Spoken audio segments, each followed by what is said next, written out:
10 के दमदार ट्रेड्स में आपका स्वागत है। वीडियो में रहेंगे आपके साथ। हमारे साथ इस शो में पिछले शो से मानस जायसवाल और राजेश सातपुते बने हुए हैं। साथ ही अमित सेठ और सौमिल मेहता भी जुड़ेंगे अपने टॉप ट्रेड्स के साथ। उसके बाद बिग मार्केट वॉइसेस में 361 की प्रेसिडेंट अनु जैन होंगी हमारे साथ।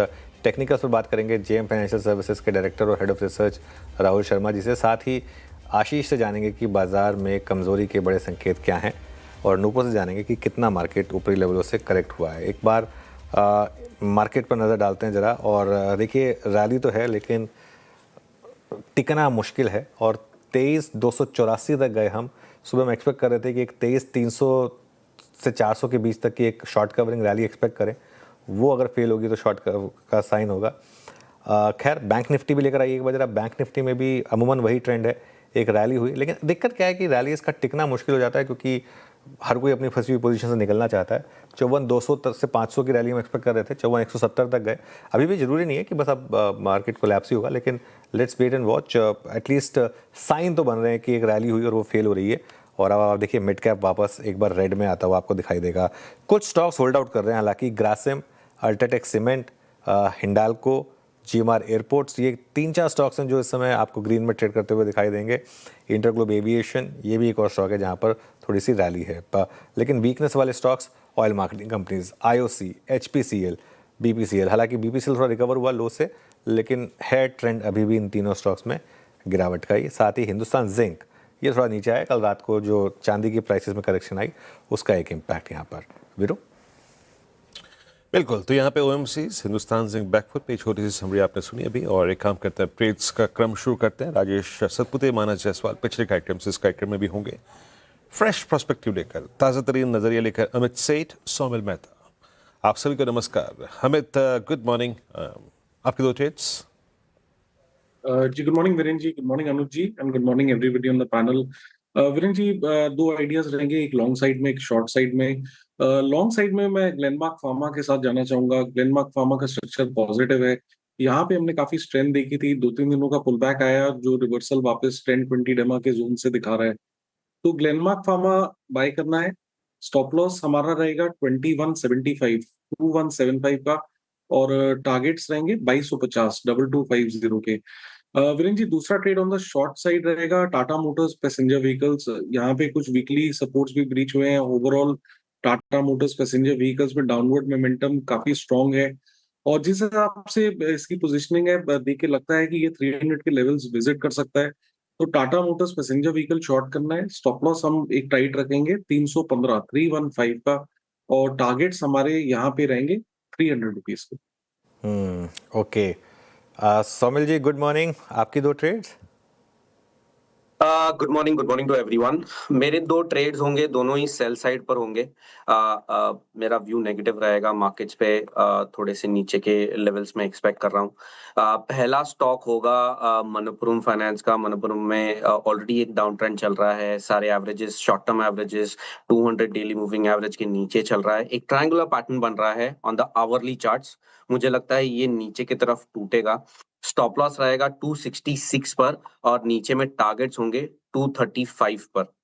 दूसरा कॉल होगा टीआई इंडिया पर, ट्यूब इन्वेस्टमेंट्स। ट्यूब इन्वेस्टमेंट्स में जो डाउन ट्रेंड ऑलरेडी चल रहा है, कुछ समय पहले, 2 हफ्ते पहले 200 डेली एक्सपोनेंशियल मूविंग एवरेज पर रेजिस्टेंस लेके फिर से ये डाउन ट्रेंड शुरू हुआ। लास्ट वीक एक ट्रायंगुलर पैटर्न का ब्रेकडाउन नीचे हुआ है और लोअर टॉप लो बॉटम फॉर्मेशंस फिर से शुरू हो गए हैं। स्टॉप लॉस रहेगा 2560 पर और नीचे में टारगेट्स होंगे 2230। ओके, ट्यूब इन्वेस्टमेंट्स आपका सेल कॉल है। चलते हैं राजेश जी के पास। राजेश जी, आपके दो ट्रेड्स। वीरेंद्र जी, देखिए, पहला सेल ट्रेड होगा मैक्स फाइनेंस पे। परसों एक ब्रेकडाउन था, आज यहाँ पे इनिशियल पुल बैक के बाद फिर से ये वीकनेस दिखा रहा है। प्रोबेबली 1590, 1580 तक का टारगेट यहाँ पे होगा इंट्राडे। स्टॉप लॉस जो मेंटेन करना है वो रहेगा 1650 का। दूसरा जो रहेगा, थोड़ा सा आप कह सकते हैं कॉन्ट्रा बाय रहेगा प्रोबेबली आज के लिए, प्योरली आज के लिए, that will be HDFC bank. मुझे लगता है एचडीएफसी बैंक का जो स्ट्रक्चर है, इट्स अ पॉजिटिव डाइवर्जेंस। अगर आप इंट्राडे स्विंग देखें, प्रोबेबली 850, 860 तक का एक स्विंग यहाँ पे ड्यू लग रहा है। It's a relief rally. So 827 चल रहा है एचडीएफसी बैंक, तो it's a buy. Stop loss भी छोटा होगा 815 का। मैं फ्यूचर की बात कर रहा हूँ। चलिए, 2 ट्रेड्स हो गई। यहाँ पर एचडीएफसी बैंक में बाय और एचडीएफसी बैंक ने ही एकदम सपोर्ट दिया और वापस निफ्टी लोअर लेवल से ठीक-ठाक रिकवरी के साथ फिर पिकअप हुआ और बैंक निफ्टी भी एक बार फिर से लोअर लेवल से 54,000 की तरफ दोबारा बढ़ने की कोशिश करता हुआ। आप चारों ट्रेड्स आज की पूरी हुई। सॉरी, मानस जी बाकी हैं। मानस जी सॉरी, आपकी ट्रेड्स।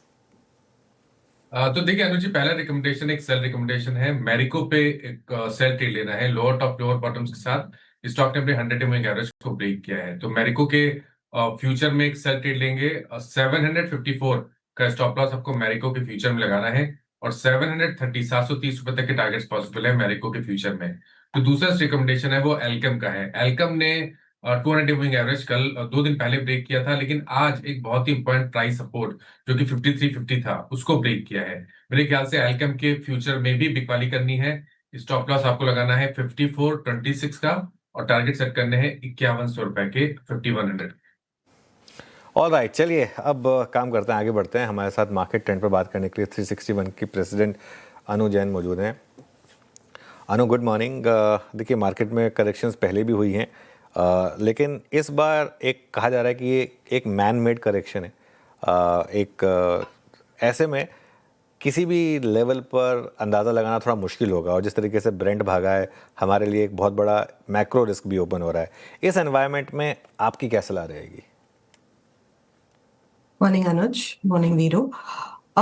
यस, जिस तरीके से हमने ब्रेक डाउन दिया है एंड जिस तरीके से एफआईएस ने एग्जिट मारी है, बोलना मुश्किल है कि कहाँ पे बॉटम बनेगा। हाउएवर वीव सीन कोविड के टाइम में भी जब 2020 में मार्च के आसपास जिस तरीके से हुआ था, time series still gives you an idea कि थोड़ा बहुत कौन सा पीरियड पे वो पीक आउट होता है। आई थिंक टाइम सीरीज के अनुसार आपका जो इक्विनॉक्स आ रहा है विच इज अराउंड 5 से 7 दिन हो रहा है, there will be some kind of a bottom formation out there. Now that could be an intermediate bottom जिसको हम second half में शायद फिर से trace करें, या that could be a bottom where market finally stabilizes. जिस तरीके से charts indicate कर रहे हैं, निफ्टी जो आपका आज 23,150 पे खुल रहा था, जो क्लोज था, वो सपोर्ट है, काफी स्ट्रॉन्ग सपोर्ट है। ये तोड़ेगा तो 500-600 पॉइंट नीचे एक और सपोर्ट है and उसके बाद तो 1,700 है। नाउ दीज आर लेवल्स जहां पे आपको लार्ज कैप्स में फिर भी उतना कट नहीं दिखा है। मिड कैप्स, अगर आप स्मॉल कैप्स देखेंगे तो वो तो 18-19 हजार के ही निफ्टी के लेवल पे हैं, बट क्या वो वर्थवाइल है? I think mid cap index में मुझे अभी भी रिस्क लग रहा है, जो शायद मैं 4-5 महीने से बोल रही थी, लेकिन हाँ, वो निफ्टी में रिस्क किस कारण से प्ले आउट होगा वो हम कोई इंडिकेट नहीं कर पाए थे। मेरे ख्याल से जो स्ट्रैटेजी आप पूछ रहे हैं वो फॉर एन इन्वेस्टर कि चाहे हम कहते हैं कि फॉलिंग नाइफ्स नहीं पकड़नी चाहिए, बट जहां वैल्यू क्रिएट हो डरना भी नहीं चाहिए। तो आई थिंक यहाँ से अगले 15 दिन, 1 महीना जो आपका एलोकेशन है वो डिसाइड करके, बहुत सिंपल स्ट्रैटेजी है, आप उसको 8, 10, 15 पार्ट्स में डिवाइड करके रोज जिस अनुसार मार्केट खोले उस अनुसार डिप्लॉय कीजिए इन द क्वालिटी स्टॉक्स। जहां तक कि मिड कैप स्मॉल कैप की बात है, मुझे स्मॉल कैप में वैल्यूएशंस काफी ठीक लग रहे हैं, मिड कैप में अभी भी ठीक नहीं लग रहे हैं। तो स्मॉल कैप्स में I think fund managers would be a better bet, क्योंकि आप एक स्टॉक में अगर गलती से फंस गए तो वो निकलना मुश्किल होगा। तो a fund manager would be a better bet. तो आई थिंक धीरे धीरे करके कहीं ना कहीं आपको हिम्मत जुड़ा के इस मार्केट से अभी से लेके और 1 महीने 1.5 महीने तक आई थिंक पैसा डालना चाहिए। ओके, चलिए अनुज जी, गुड मॉर्निंग। वीरेंद्र बोल रहा हूँ। बिल्कुल सही कहा आपने कि एक हद तक थोड़ी हिम्मत दिखानी पड़ेगी अगले 15-20 दिन में। आपको स्टैगर्ड वे में थोड़ा सा जहाँ पे वैल्यूएशंस कंफर्ट है वहाँ पे आपको बाय करनी चाहिए। 2-3 चीज़ों ने जिन्होंने लास्ट 10 दिन की सेलिंग में पार्टिसिपेट किया वो थे मेटल्स, ऑटो जिन्होंने बहुत डिसाइसिवली पिछले 10 दिन के कोलैप्स में पार्टिसिपेट किया। M&M को देखिए, आप मारुति को देखिए। आपका कंफर्ट कहाँ पर है? जिस 20 दिन के समय अवधि की आप बात कर रही हैं वहाँ पे जहाँ पे आपको वैल्यूएशंस कंफर्ट है, अगर थोड़ा सा अगर आप उसको एक्सप्लेन कर पाएं, वो कौन सी थीम होगी जिस पे आप फोकस करेंगे? देखिए, जो एफआईआईज या हेज फंड्स ने माल बेचा है वो वही बेचा है जो उनके पास था, और उसके कारण हमने जो बैंकिंग एनबीएफसी में एक ब्रेकडाउन देखा है, जहां वैल्यूएशंस के वाइज से I think valuations are fair enough now. Now कितना माल बचा है, कितने और फंड्स अपने आप को लिक्विडेट करेंगे, ना आपको पता है ना मुझे पता है। बट क्या इस वैल्यू से आपको 1 साल, 1.5 साल, 2 साल बाद यहाँ से आपको अच्छा रिटर्न मिलेगा? हाँ मिलेगा। दुनिया ऐसी अगर रहेगी 5 साल तो फिर कोई मार्केट्स नहीं बचेंगे, लेकिन कंटिन्यूअसली ऐसे हमने कभी पीरियड्स नहीं देखे। In fact generally when it's darkest that's just before sunrise. तो मेरा कहना यही है कि जहां अच्छे क्वालिटी स्टॉक्स है, जो वो लोग अभी तक लेके इसलिए बैठे थे कि ये इंडिया के बेस्ट स्टॉक्स हैं, जो बिके हैं, जो हमको दिख रहा है रोज के रोज, उसमें basically first would be banking. I think metals I am positive. ये जो डाउन ट्रेंड है, इसमें बहुत से लोगों ने जिनको मेटल्स खरीदने को नहीं मिला था, that's a good place. Power has been strong in the whole process, but I think power strong रहेगा। Pharma I think is also strong, but pharma I don't know कि ये सिर्फ एक कैश में रहने के लिए या एक जो हमेशा एक पहले हमको टेक में मिलता था प्लेस टू हाइड, क्या ये उस कारण है, वो मुझे अभी तक नहीं समझ में आ रहा है। लेकिन हाँ, I would say power, metals and banking is where I would look at. Power, metals and banking is what you would look at. Anu, हमने एक बहुत बड़ी रैली देखी जिसमें आपने through Nifty PSU bank ETF उस पूरी रैली में हमारे व्यूअर्स ने पार्टिसिपेट भी किया। अब वहाँ पर बड़ी करेक्शन हो रही है, एसबीआई में भी करेक्शन हुई। क्या ये री एंट्री अपॉर्चुनिटी है, और अगर हाँ तो किन लेवल्स पर, और विद इन पीएसयू बैंक कोई पर्टिकुलर स्टॉक जो आपको पसंद हो? Basically, SBI looks good. SBI was always good technically, fundamentally. Only thing is जो इसमें नया चीज आया है, ये जो फार्मर्स लोन राइट ऑफ है, अगर ये आएगा तो ये डेफिनेटली इम्पैक्ट करेगा बैंक्स की प्रॉफिटेबिलिटी को। और क्योंकि प्राइवेट बैंक्स उस एरिया में है नहीं, पीएसयू बैंक्स ही हैं जहाँ पे सारी लेंडिंग है, तो वो एक ओवरहैंग जरूर रहेगा। तो मेरे ख्याल से आपको बारबल स्ट्रैटेजी यूज करनी पड़ेगी इसमें भी, कि थोड़ा पीएसयू थोड़ा प्राइवेट। उसमें I would stick to SBI rather than go down the quality. तो मैं डेफिनेटली उस पे ज्यादा ध्यान दूंगी। NBFCs would also look better. I would take a combination of all three to make my financial portfolio. अच्छा अनु जी, capital goods पे आपका टेक क्या है? नो डाउट अबाउट दैट कि यहाँ पे क्लासिकल कॉम्बिनेशन है भारतीय कंपनियों का प्लस एमएनसीज का। एलएनटी का प्राइस डैमेज लाजमी था because of their I mean exposure in Middle East, but capital goods पे आपका टेक क्या है इस वक्त? वेरी सिंपली पुट, जब ये रिकंस्ट्रक्शंस होंगे, आई एम वेरी श्योर कि ईरान में तो रिकंस्ट्रक्शन यूएस करेगा, बट आपके चाहे वो यूएई है या बाकी और जगह है जहाँ लार्सन की अच्छी प्रेजेंस है, इनको मिलेगा वो opportunity for the new orders. तो आप अगर शॉर्ट टर्म में देखें, ऑब्वियसली प्रोजेक्ट रुके हुए हैं, but I know caveat emptor और जो सारे रूल्स होते हैं कि जब वॉर है तो they are not going to be fined for being late. Project escalations होंगे, they will be kind of compensated for it. तो यस, शॉर्ट टर्म में क्वार्टर रिजल्ट्स इम्पैक्ट होंगे, profitability will be impacted, but over a longer period of time मेरे ख्याल से जो middle east में Larsen का एक्सपोजर है, वो कहीं से भी उनको नेगेटिव नहीं होगा, it should be positive. So I would be positive on Larsen. Now whether ये 3400 का दाम ठीक है या 3200 दिखने को मिलेगा, वो हम नहीं बोल सकते। तो वो फिर से वही स्ट्रैटेजी होगी कि आप धीरे धीरे करके, आपने अगर स्टॉक आइडेंटिफाई किया तो उसको 5 से 7 ट्रांचेस में डिसाइड कीजिए। जहां तक कि आपका सेक्टर्स हैं जहां पे ये है, तो आप अगर देखेंगे ABB, siemens, even for that matter आपका हिताची पावर, एनरिन, इसमें मेरे को काफी स्ट्रेंथ नजर आ रही है। एंड आई थिंक वो काफी स्ट्रॉन्ग तरीके से अगले 2 से 3 साल में आपको ईपीएस ग्रोथ, प्रॉफिटेबिलिटी दिखाएंगे। टेक्निकली शायद इस तरीके से गिरे हैं, या इनफैक्ट हिताची और एनरिन तो ज्यादा गिरे भी नहीं है, जी वर्नोवा।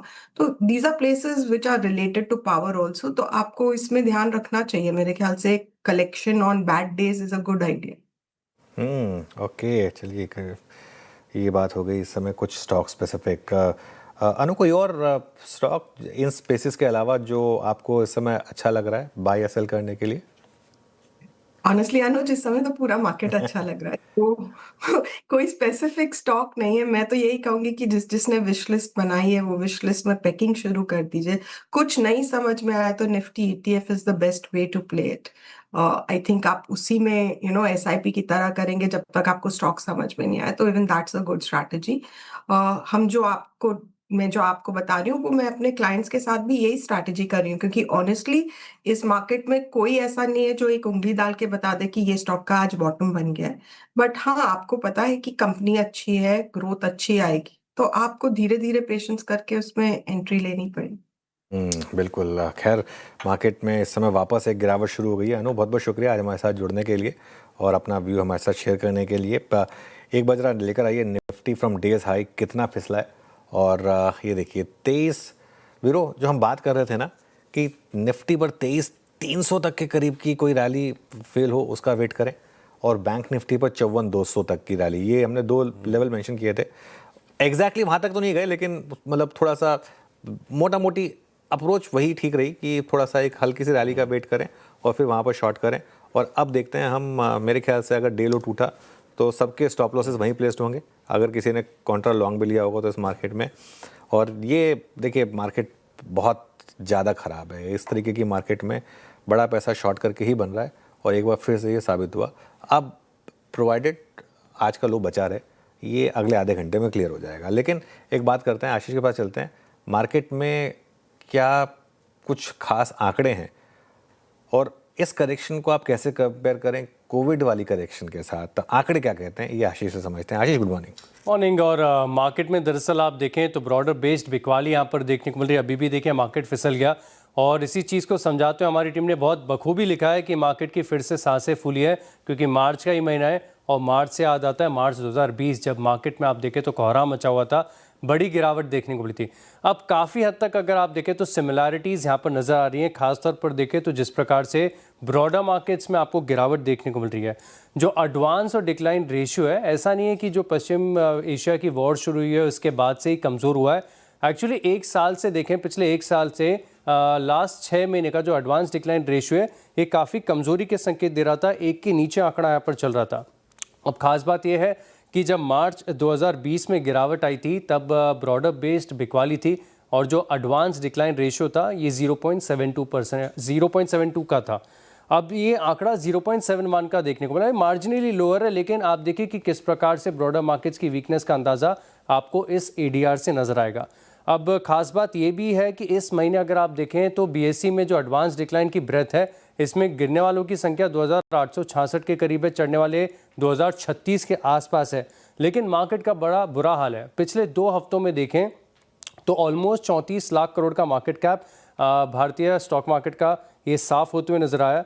FIs की तरफ से लगातार बिकवाली देखने को मिल रही है, 57,000 करोड़ से ज़्यादा की सेलिंग यहाँ पर देखने को मिली है। अब निफ्टी 500 में देखिए करीब करीब 64 स्टॉक में ऐसे देख रहा हूँ आज ही के सत्र में जो अपने 52 वीक के निचले स्तर पर चल रहे हैं, और इनफैक्ट निफ्टी 500 में देखें तो तकरीबन 11 शेयर ऐसे हैं जो अपने ऑल टाइम लो पर कारोबार कर रहे हैं। अब मार्केट के लिए ये महीना काफ़ी ज़्यादा ख़राब देखने को मिल रहा है, और सिर्फ ऐसा नहीं कि ब्रॉडर मार्केट्स हैं, निफ्टी 500 है, mid cap small cap. Nifty अगर आपको एक महीने इसी महीने 8% साफ होते हुए नज़र आ जाए तो बहुत सिग्निफिकेंट है। बाकी निफ्टी 500 है, मिड कैप है, स्मॉल कैप है, यहाँ पर भी देखें तो तकरीबन 6 से 7% की गिरावट है, तो बड़ा कट है। और एडवांस डिक्लाइन रेशियो ये अब मार्च 2020 के लेवल्स पर है। मार्च 2020 के लेवल पर एडवांस डिक्लाइन रेशियो बता रहा है आपको मार्केट में इस समय कितनी पेन है। और देखिए अब निफ्टी वापस डे लो पर तो नहीं है, लेकिन ऑलमोस्ट वहाँ तक आ चुका है। 23,098 का डे लो था, 23,285 से फिसले हैं हम। अब आगे बढ़ते हैं। JM फाइनेंशियल सर्विसेज के डायरेक्टर और head of research Rahul Sharma जुड़े हमारे साथ। Rahul ji, good morning. कब तक चलेगा ये इस तरीके का पेनफुल पीरियड, और क्या इस समय मार्केट में ट्रेड वही है, बस जहां रैली मिले शॉर्ट कर दीजिए और एक डे हाई का स्टॉप लॉस लगा दीजिए, क्या यही अप्रोच काम करेगी अभी इस मार्केट में? जी हाँ, देखिए मार्केट को ट्रेड करना डिफिकल्ट है ऐसी वोलेटिलिटी में, और खास करके जब एक एक दिन में 500 पॉइंट निफ्टी में निकलते हुए दिखते हैं तो ट्रेडर्स का डेफिनेटली हौसला जो है थोड़ा सा बिगड़ता हुआ दिखता है। अब एक चीज क्लियर है निफ्टी में कि Nifty short term time frame में बहुत ज्यादा ओवरसोल्ड है। डेली RSI, आवरली RSI जो है वो 25 के नीचे है, और हमने देखा है कि ये वाले पीरियड में वोलेटिलिटी रहती है और बाउंस बैक जब आते हैं तो बहुत शार्प आते हैं। अब अगर हम थोड़ा सा सपोर्ट लेवल की तरफ ध्यान दें तो 23,000 पे पुट राइटर का सपोर्ट और 22,800 पे एक टेक्निकल सपोर्ट है। तो 22,800 से 23,000 के बीच में निफ्टी का एक इमीडिएट सपोर्ट है। हो सकता है इस रेंज में आकर निफ्टी में एक शार्प बाउंस बैक देखने को मिले। और हमने देखा है कि पिछले वीक के जो फॉल में इंडिया विक्स ने नया हाई नहीं बनाया और ब्रेंट ऑयल जो कि इस वॉर का डायरेक्शन मीटर माना जा रहा है वहां पर भी एक नया हाई नहीं लगा। तो मैं यहाँ पर कॉशियसली ऑप्टिमिस्टिक हूँ। निफ्टी 20 बाय करने की रिकमेंडेशन रहेगी इस गिरावट में। स्टॉक्स में यहाँ पर रिकमेंडेशन नहीं रहेगी क्योंकि मोस्ट ऑफ द मार्केट जो है या तो काफी ओवरसोल्ड है और बहुत कम ऐसे स्टॉक्स है जो इस मार्केट में स्ट्रॉन्ग खड़े हुए हैं। सो ओवरऑल निफ्टी 20 बाय करके चलिए। 23,000 के आसपास निफ्टी 20 बाय की जा सकती है। 22,800 का स्टॉप लॉस रहेगा और हमें लगता है कि बाउंस बैक अगर आता है तो तकरीबन 700-800 पॉइंट का बाउंस बैक निफ्टी में देखने को मिल सकता है। तो निफ्टी का ओवरऑल व्यू ये है। इंडिया विक्स पे ट्रेडर्स को ध्यान देना चाहिए। आज के दिन इंडिया विक्स में कूलिंग ऑफ देखने को मिल रही है, थोड़ा सा पॉजिटिव संकेत है और अगर 23,000 के आसपास निफ्टी आता है तो वहां पर खरीदारी की जा सकती है। ओके, बिल्कुल। मीनवाइल वीरू, अभी तो देखिए प्रोग्राम शुरू हो गया वापस और डे लो तोड़ दिया हमने और आई थिंक ये शायद हम फ्राइडे के लो के भी नीचे होंगे अब निफ्टी पर। और बिल्कुल अनुज, वो टूट चुका है। फ्राइडे का लो था अप्रोक्सीमेटली आपका 23,109 है ना। हाँ, वो टूट चुका है और देखिए अब 23,055 पर। बैंक निफ्टी भी देखिए आप किस तरीके से आया है। और ऑनेस्टली स्पीकिंग देखिए आज जो हम बात कर रहे थे कि ट्रेड यही है आपकी कि बस वो पहली रैली वेट करिए उसके फेल होने का और दबा दीजिए शॉर्ट का बटन। चलिए वीरू आगे बढ़ते हैं। आपका सवाल राहुल जी से। बिल्कुल राहुल जी, आपने थोड़ा सा निफ्टी को लेकर एक ऑप्टिमिस्टिक व्यू दिखाया, मतलब considering I think after this huge sell off. Nifty bank पे आपकी प्लेसमेंट क्या है? क्योंकि निफ्टी बैंक बात करते करते ये उस जोन के नीचे ट्रेड कर रहा है जो कि अब तक 2022 से लेकर टूटा नहीं अब तक। That's 100 week exponential average. अगर ये 54,000 की ट्रैजेक्टरी के नीचे सस्टेन करे रहे तो अगला जोन क्या खुला है बैंक निफ्टी के लिए राहुल जी? जी देखिए, सितंबर 2025 में बैंक निफ्टी ने इन्हीं लेवल्स के आसपास सपोर्ट लिया था 53,600 53,500 के जोन में और हमने रिकवरी आती हुई देखी थी। ये वाले वर्टिकल सेल ऑफ में बैंक निफ्टी वापस उसी लेवल्स पर आ गया है और प्राइवेट बैंक्स में जो वीकनेस है वो सबसे ज्यादा है। तो मेरा ये मानना है कि अगर 23,500 बैंक निफ्टी में टूटता है तो एक नया सेल ऑफ देखने को मिल सकता है बैंक निफ्टी में। तो फिलहाल वेट एंड वॉच कीजिए। 23,500 का लेवल बहुत क्रूशियल है। बैंक निफ्टी भी ओवरसोल्ड है जिस तरीके से निफ्टी ओवरसोल्ड है। तो जो टेक्निकल पैरामीटर्स में जो एक ट्रेडिशनल मार्केट में जो मार्केट बिहेवियर रहता है, काफी विपरीत बिहेवियर मार्केट में देखने को मिल रहा है। जब तक प्राइस कंफर्मेशन ना आए एटलीस्ट आप एक आवरली कैंडल पर रिवर्सल का कुछ संकेत देखें तो ही ट्रेड करें। अदरवाइज आई थिंक ओवरऑल जो मार्केट का जो मूड और माहौल है वो काफी यहाँ पर स्कैरी दिखाई देता है। ये बात हो गई आपकी बैंक्स पे। निफ्टी पे बात हो चुकी है। शॉर्टिंग और लॉन्ग दोनों, I mean stock specific ideas क्या है आपके पास राहुल जी इस वक्त? ये देखिए, यहाँ पर एक रिलेटिव स्ट्रेंथ में अगर हम देखेंगे तो पावर स्टॉक्स इस मार्केट में गिरे नहीं है। ओवरऑल जो पावर की डिमांड है वो बढ़ती हुई दिख रही है हमारे समझ के हिसाब से और एनटीपीसी का सेटअप हमें काफी प्रॉमिसिंग लगता है। एज एन इन्वेस्टर आप एनटीपीसी बाय करके चल सकते हैं। 380 रुपीज के आसपास ये ट्रेड कर रहा है। हमें लगता है कि over a period of time जैसे ये वॉर वगैरह का संकट मिटेगा और ओवरऑल मार्केट में रिबाउंड आएगा तो एनटीपीसी में आपको तकरीबन 430-440 तक के लेवल्स आने वाले 3 से 6 महीने में देखने को मिल सकते हैं। तो डिलीवरी पर्सपेक्टिव से बाय करने की राय रहेगी एनटीपीसी में और ओवरऑल जो पावर स्टॉक्स का जो सेटअप है वो काफी मजबूत है। फ्रॉम शॉर्टिंग पर्सपेक्टिव में थोड़ा वेट करूंगा क्योंकि मार्केट इतना ओवरसोल्ड है। अगर एक भी रैली आई तो स्टॉप लॉस ट्रिगर होने के चांसेस बहुत हाई है। तो एक बाउंस बैक आ जाए उसके बाद आई थिंक शॉर्टिंग की अपॉर्चुनिटी या शॉर्टिंग के मौके देखे जा सकते हैं। चलिए राहुल जी, बहुत बहुत शुक्रिया आज हमारे साथ जुड़ने के लिए और अपना व्यू रखने के लिए। मार्केट में काफ़ी दिक्कत है इस समय और निफ्टी अब करीब 100 पॉइंट नीचे है, लेकिन इस वॉर में मार्केट और लहूलुहान हो सकती है। ये मैं नहीं कह रहा हूँ, ये सिटी और नमूरा कह रहे हैं। आइए पूरी जानकारी लेते हैं नूपुर से। Nupur, good morning. Good morning. City और नोमुरा दोनों ने ही दिसंबर 2026 के निफ्टी के जो टारगेट्स है उसमें कट किया है। इनफैक्ट नोमुरा ने तो बहुत ही ज़्यादा बेरिश रिपोर्ट यहाँ पे निकाली है। सिटी से शुरुआत करें तो निफ्टी के दिसंबर 2026 का जो टारगेट है वो 28,500 से घटा के सीधा का सीधा 27,000 कर दिया है। उनका कहना है कि जो डाउनसाइड रिस्क है अर्निंग्स पर उसका इम्पैक्ट दिखेगा, वैल्यूएशन पे दिखेगा। जो पहले 20 टाइम थे वो 19 टाइम हो जाएंगे।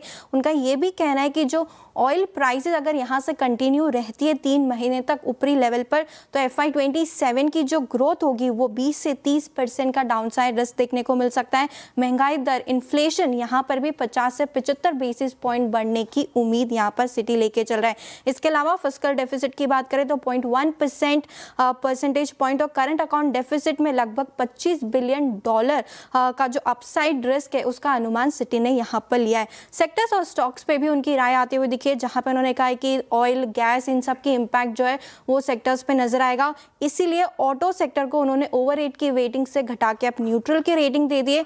टॉप पिक्स की लिस्ट में एमएनएम को हटा दिया है और इनफैक्ट मिड कैप की भी टॉप लिस्ट देखे थे उसमें से एमजीएल को अब बाहर करते हुए दिखी है सिटी। सेक्टर स्पेसिफिक ओवरवेट है बैंक, हेल्थ केयर, टेलीकॉम और डिफेंस पे। अंडरवेट है आईटी सर्विसेज, मेटल्स और कंज्यूमर स्टेपल्स पे। नोमुरा की तरफ से भी रिपोर्ट है जहां पे उन्होंने 29,300 के टारगेट जो थे उनके पहले के उससे घटा के अब 24,900 कर दिया है।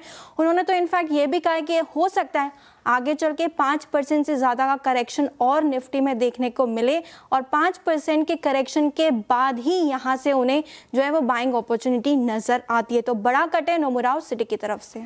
ओके, बड़ा कट है नोमुरा और सिटी की तरफ से। मार्केट देखिए एक बार जरा, क्या वीकनेस आ रही है मार्केट में। नूपुर, बहुत बहुत शुक्रिया। शेयर और कंचन भी आ चुकी हैं स्टूडियो में और वीरू तो खैर है ही। और वीरू, पता है मुझे ना आजकल की मार्केट देखकर, खैर शायद शेयर, कंचन और नूपुर को ये एक्सपीरियंस ना हुआ, थोड़ा सा जो नई जनरेशन है उसमें नहीं होता है। जब मैं बच्चा था ना, मैं शरारत करता था तो मेरी मम्मी कहती थी कि गरम चिमटे से ना इतना मारूंगी कि शक्ल बिगड़ जाएगी। और वो इस समय मार्केट की हालत वही हो रही है। इस समय शक्ल बिगड़ चुकी है मार्केट की और सारे के सारे स्टॉक्स की इस समय बहुत बुरा हाल है। चलिए, चिमटा गरम है, रुख नरम है ना? चिमटा बिल्कुल मार्केट का हाल बुरा है इस समय। चलिए, इस शो को समेट लेते हैं। निफ्टी 100 पॉइंट से ज़्यादा नीचे, बैंक निफ्टी 200 पॉइंट और मिड कैप 600 पॉइंट नीचे। और इस छोटे से विराम के बाद देखिए ट्रेडर्स हॉटलाइन।